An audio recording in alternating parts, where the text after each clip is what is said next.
Today, we're gonna go from this to this. I just love flat ironing my hair. And we're gonna get you guys to do it safely too.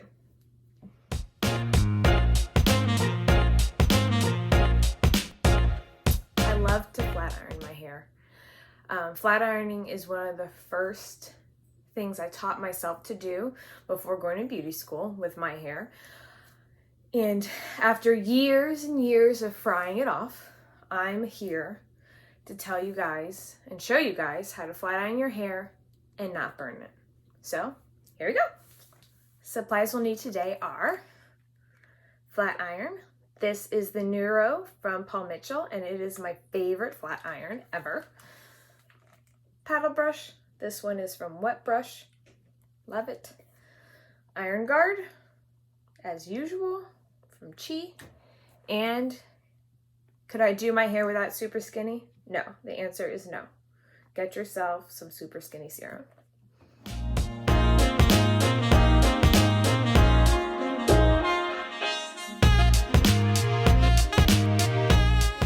This flat iron actually goes up to 450 degrees. When it comes to the temperature that you should be using, it really depends on your hair type. If your hair is finer or thinner, I would say not to use as high of a heat. For my hair, I'm using 410.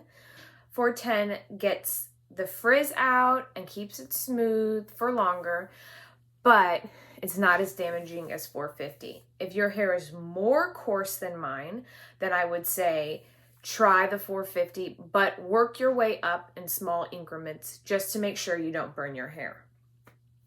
That's why the iron guard is so important as well, because when you put the iron guard on, this will protect your hair up to 450 degrees. One thing to keep in mind as well is to not leave the flat iron on your hair for too long, to give it a good speedy pass over, because if you leave it on too long on one section, that's when it really burns. If you constantly are moving your flat iron, then it's safer for your hair. So I start off with a pretty big section. Always make sure you brush through, because if you have any knots, you will flat iron those knots in, and then your hair will burn and have a permanent knot. So I'm going in, my flat iron is all the way hot. I do my roots probably like 10 times, and then I never stop. I keep moving and pulling and pulling. I pull it out. My hair is still warm, but I don't go back in again till it's touchable. I don't go over my hair more than like 3 times. More than that, it's just not good for your hair. You just need to take the time, go slowly, don't stop, but go all the way through it so that your hair is shiny and bouncy and healthy and not damaged by that flat iron.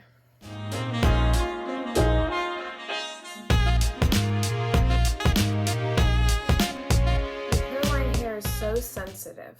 Just be so careful, even turn the heat down on your flat iron to make sure that you don't burn these hairs, because also if you burn these hairs, then they're just gonna stick straight up, and that's not cute. So just tap, a little tap, and that's it. So one thing you wanna remember also is to not squeeze your flat iron too much. If you squeeze your flat iron too much, the pressure and the heat can totally break your hair right off. So just enough pressure that it's closed, but I'm not squeezing this and pulling very hard. So going in, tapping my roots and pulling.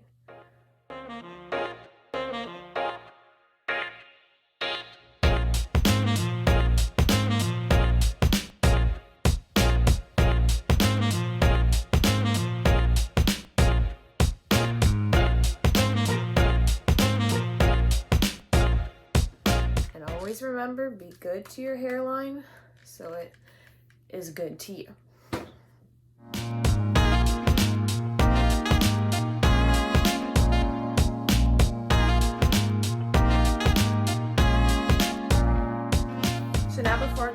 top, I usually take a little bit more of Super Skinny Serum and I put it in my ends. That is because I don't usually put any more Super Skinny in the top. I'll get a little bit on my ends from what's on my hands right now, but I would rather this not be greasy, so I don't really put anything else in the top, just to keep it fresher a little bit longer.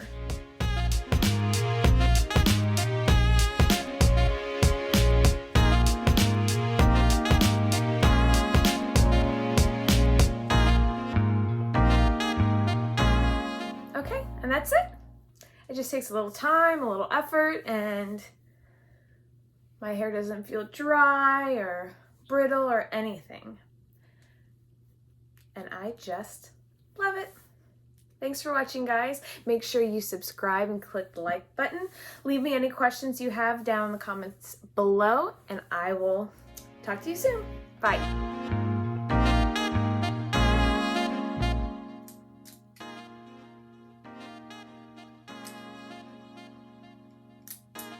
I mean, this is hotter than you bake cakes and cookies at, so just be careful. Would you put your hair in an oven? Probably not.